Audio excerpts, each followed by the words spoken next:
Um sistema desenvolvido pelo Observatório Nacional de Segurança Viária poderá prever a quantidade de óbitos que acontecerão no trânsito brasileiro.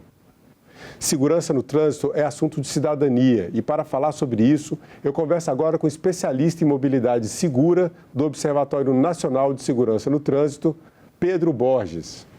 Pedro, obrigado pela sua presença no programa Cidadania, de maneira remota, aqui contribuindo com a gente para informações sobre o trânsito. Seja bem-vindo. Muito obrigado, eu que agradeço em nome do Observatório. Bom, então vamos lá. Esse sistema que eu anunciei aqui, na verdade, ele tem um nome que, às vezes, para algumas pessoas pode parecer um pouco mais complexo, mas ele foi baseado como modelo preditivo de óbitos no trânsito.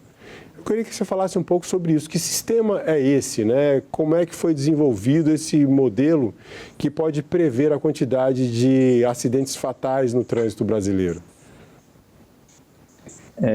Antes de explicar como que esse modelo funciona, por que ele é importante, eu gostaria de explicar um pouco da justificativa da gente pensar num modelo desse, de quantificar Claro. a quantidade de óbitos em sinistros no trânsito brasileiro.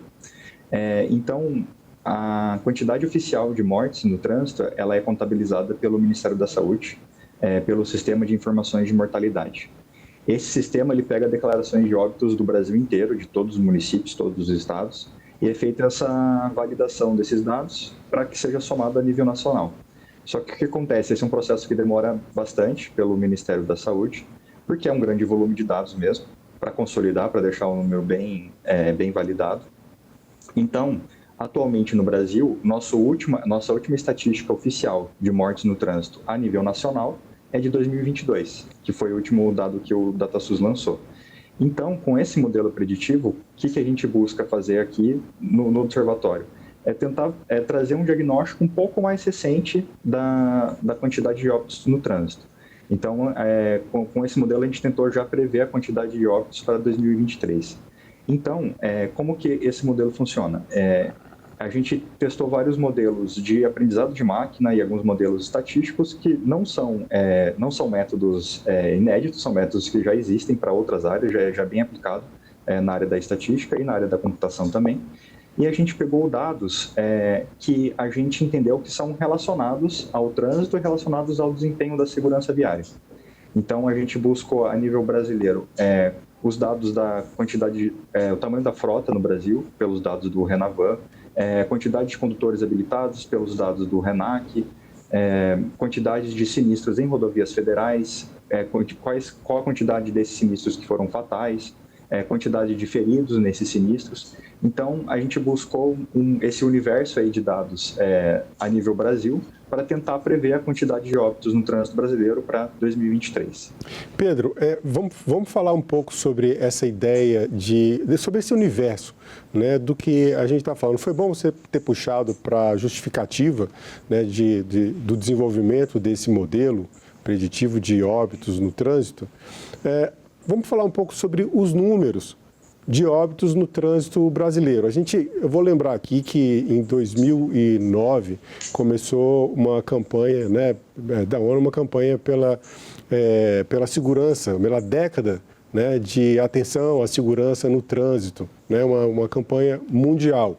E o Brasil andou patinando um pouco aí nos números, né? O Brasil, né, essa campanha tinha uma meta de redução de mortes no trânsito a 50%, e no primeiro período, né, de 2011 a 2010, mais ou menos a 2019, o número de óbitos no Brasil cresceu cerca de 13%. Como é que a gente está? Qual é o número de óbitos médio por ano no Brasil e qual o custo que isso representa para a sociedade? Olha, a última estatística oficial que a gente tem é de 2022, que mostrou que a gente tem uma quantidade aproximada, na quantidade de óbitos no trânsito brasileiro de 33.800. E esse é um número que vem aumentando desde 2020. Então, a gente está nessa casa aí de entre 32 e 33 mil óbitos por ano, que é um valor muito alto. Ainda é um valor reduzido do que a gente tinha lá no começo da década de 2010, que era na casa dos 40 mil. Só que o Brasil ele teve essa queda, né, um pouquinho, não foi a redução que era esperada, que era necessária, mas teve uma leve redução entre 2011 e 2020 e agora a gente está com esse aumento na quantidade de óbitos de novo. Isso é um problema muito grave para a sociedade brasileira. Você tem custos não só financeiros, mas o custo de você perder a vida, realmente, de um ente querido. E você também tem o custo dos ferimentos, que muitas pessoas acabam não conseguindo se recuperar após um ferimento grave num sinistro e acabam ficando aí, não conseguindo retornar aos seus estudos, ao seu emprego e até prosseguir com a sua vida do jeito que elas gostariam. E pensando mais nessa questão de política pública, né? Então, lá em 2009, a ONU e a OMS fizeram a primeira reunião interministerial de alto nível pela segurança no trânsito. Em 2010 foi declarada a primeira década de ações pela segurança no trânsito, em 2011 e 2020. Só que o Brasil só foi ter uma política a nível nacional de segurança no trânsito lá em 2018, quando foi o lançamento do Plano Nacional de Reduções de Mortes e Lesões no Trânsito, o PENATRANS. Então mostra esse atraso que o Brasil tem, até a falta de preocupação a nível nacional pela segurança no trânsito, mostrando que só lá em 2018 que a gente foi ter uma primeira ação a nível nacional, sendo que a década foi declarada em 2010. Bom, a gente tem aí uma situação interessante, porque em 2018 vem esse plano nacional, quer dizer, uma política nacional de segurança no trânsito, mas, curiosamente, no ano de 2020, apesar de uma redução no número de mortes em 2019, em 2020 a gente começa a ter uma tendência de alta, né? O número de acidentes com acidentes fatais começa a subir de novo. O modelo preditivo, ele consegue apontar tendências para essa situação? Quer dizer, esse aumento que a gente teve de 2019 para 2020, ele se mantém? Com as informações que o Observatório já conseguiu, é possível apontar alguma tendência para os próximos anos? No trabalho que a gente elaborou, a gente testou 6 modelos diferentes. Eu não vou entrar muito aqui nas tecnicalidades de cada um, senão vai ficar um pouco maçante também. Mas desses 6 modelos, 4 deles preveram uma tendência de aumento ainda para 2023 e 2024. Então, para 2023, o modelo com melhor desempenho ele acabou prevendo um aumento na casa de 34.600 mortes no trânsito brasileiro, que representa um aumento em relação a 2022, que a gente teve 33.800. Bom, a gente teve dois marcos legais mais recentes, que foi o novo Código, não é tão recente assim, né? O novo Código Brasileiro de Trânsito, de 1997, e depois a gente teve a Lei Seca. Os dados trazem umas informações interessantes sobre isso, que logo após a publicação dessas leis, há uma leve redução, ou um indicativo de redução nos acidentes fatais no trânsito brasileiro. Mas depois, com o passar do tempo, essas mortes elas continuam, como a gente vê agora, essa tendência de aumento, né? Eu queria que você falasse um pouco sobre essa questão. A educação no trânsito, né? O Maio Amarelo, que já é uma campanha consagrada em nível nacional, já está há vários anos, né? Já é reconhecido por toda a população, a campanha é reconhecida por toda a população. É uma campanha educativa de forte apelo, de grande abrangência. O que está havendo, né? Será que a educação no trânsito não está tendo a eficiência necessária para garantir uma saúde melhor no trânsito brasileiro? Eu acho que a questão que você trouxe da Lei Seca é um bom exemplo. Então, a Lei Seca e suas evoluções nos anos seguintes, ela foi um acerto em ali não deixar nenhuma tolerância de nível de álcool no sangue, porque qualquer nível de álcool no sangue, durante a condução, pode trazer acidentes. Não existe nível seguro de álcool no sangue quando você está dirigindo um veículo.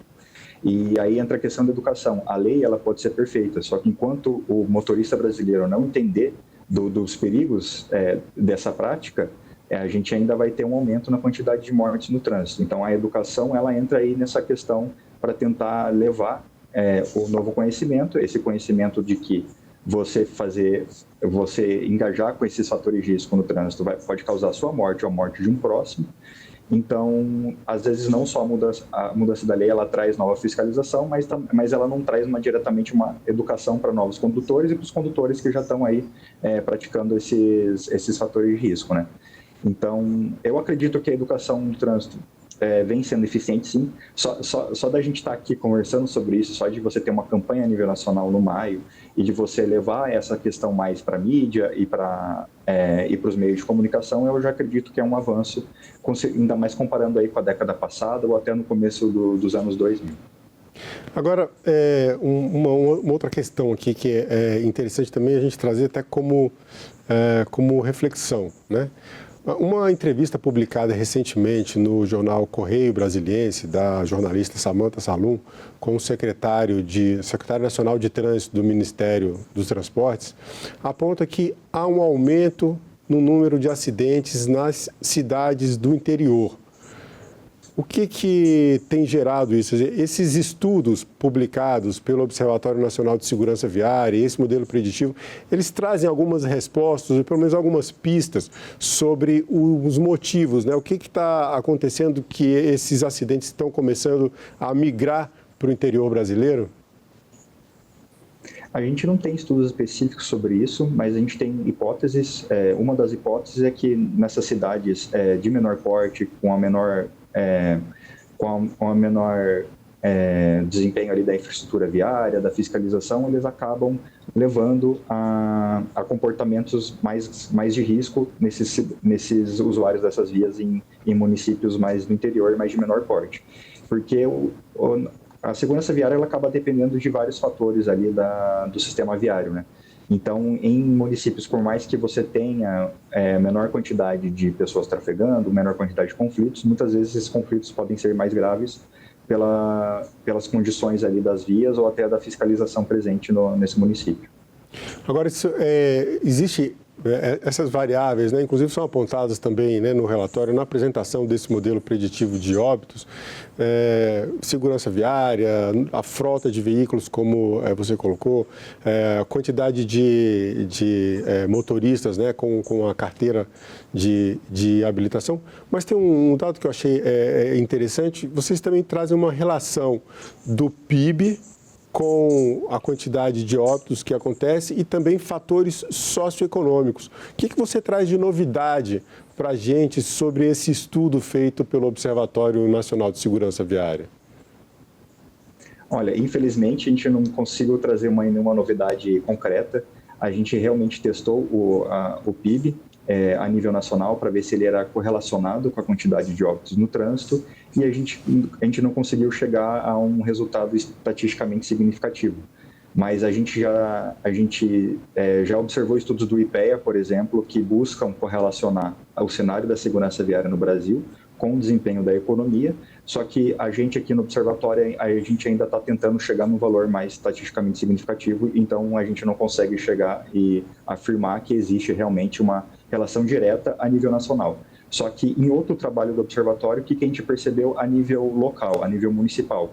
Que existe uma correlação inversa entre o PIB per capita do município com o desempenho da segurança viária quando a gente analisa os óbitos no trânsito. Então, a gente conseguiu perceber essa correlação, mas por mais que ela não seja tão forte, ela existe, só que a nível nacional a gente ainda não conseguiu chegar nessa conclusão.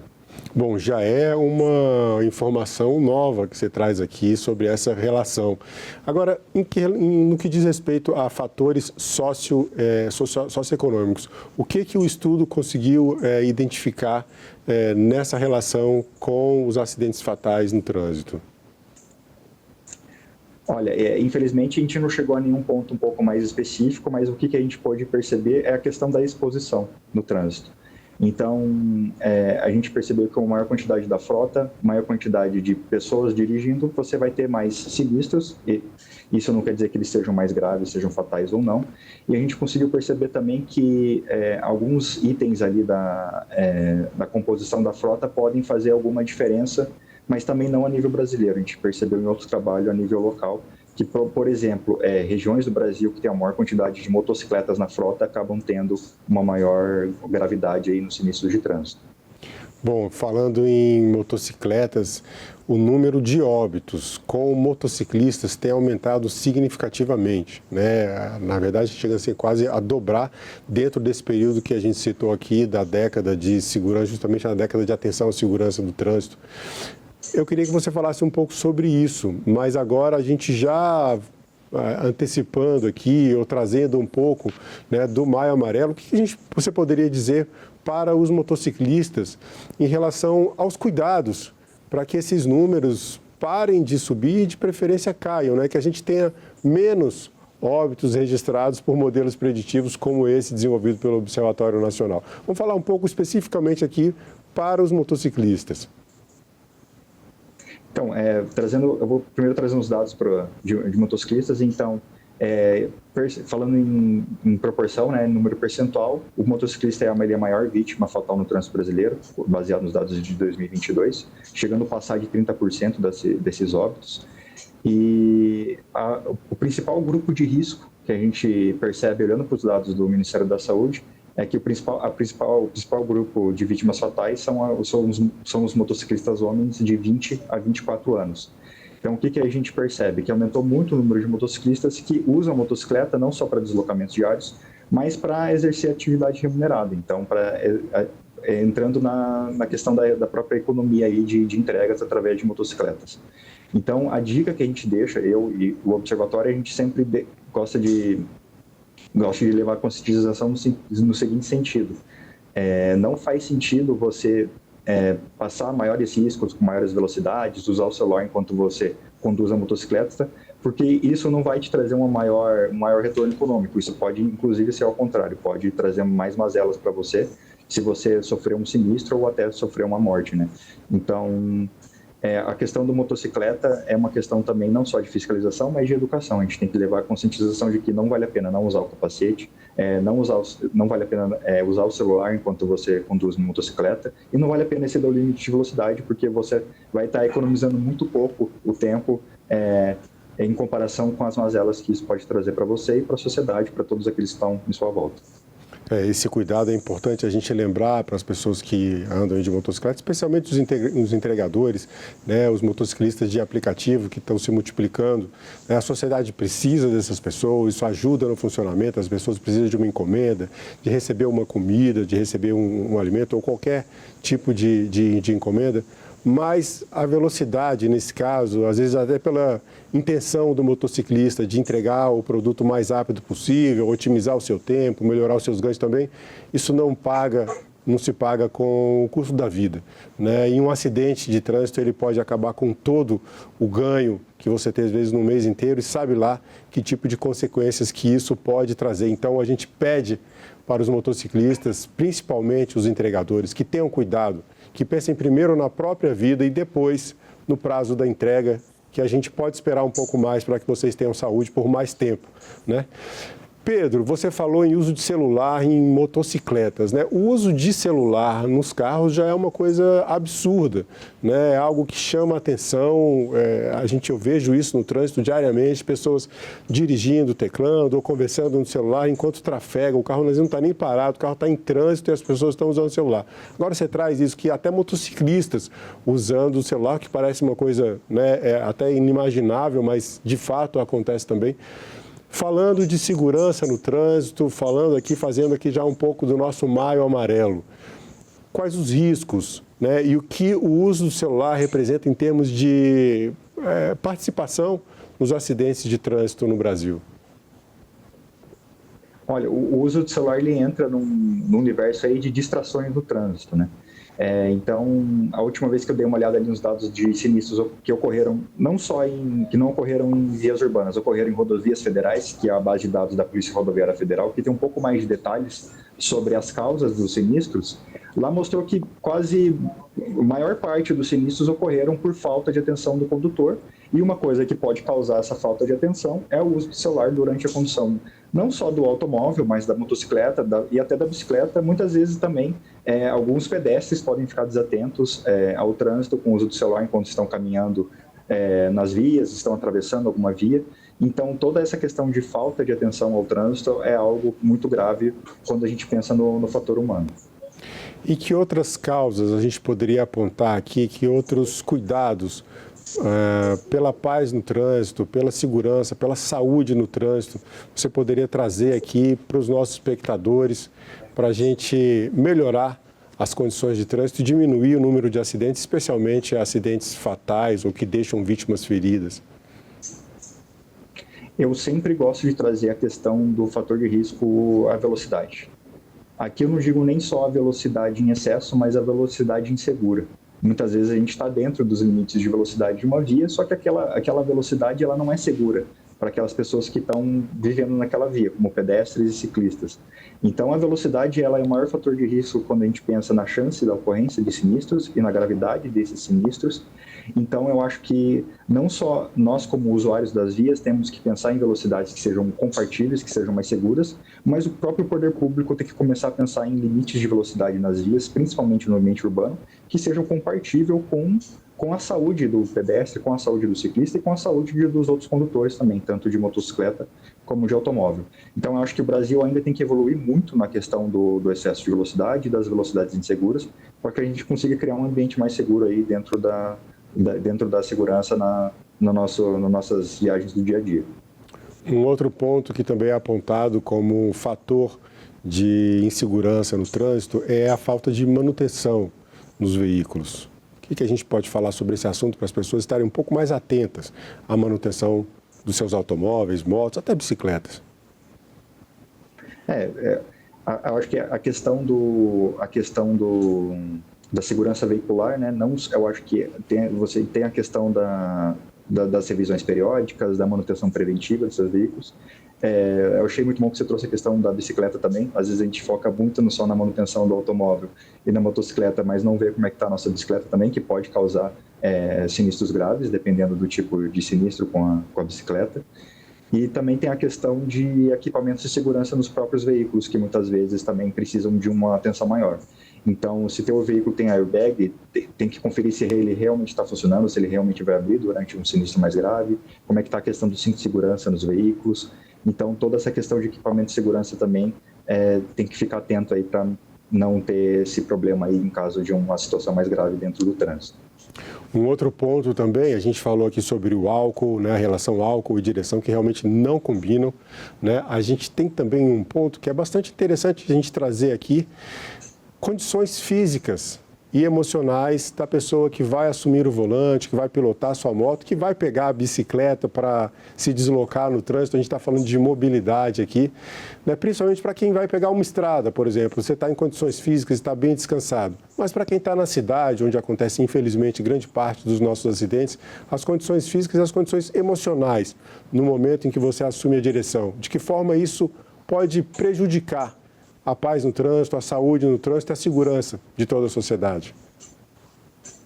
Primeiro, focando nas condições físicas, o que muitas vezes as pessoas não percebem é que você conduzir um veículo, por mais que seja automático para você, ainda é uma atividade que exige muita atenção e exige todo o condicionamento físico que você esteja 100% para focar nessa atividade.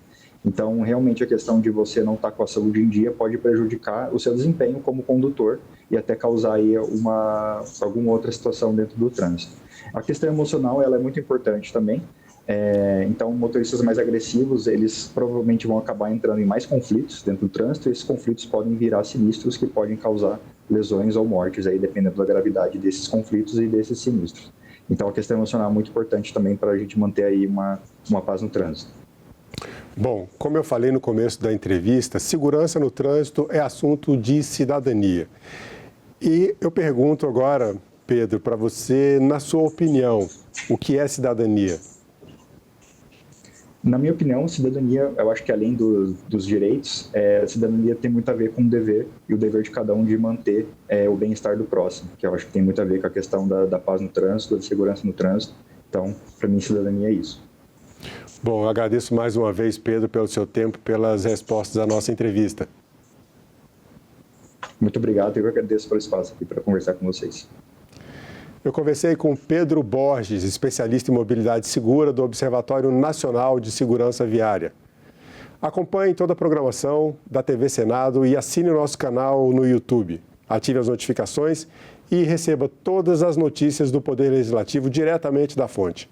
Na TV Senado, democracia é todo dia.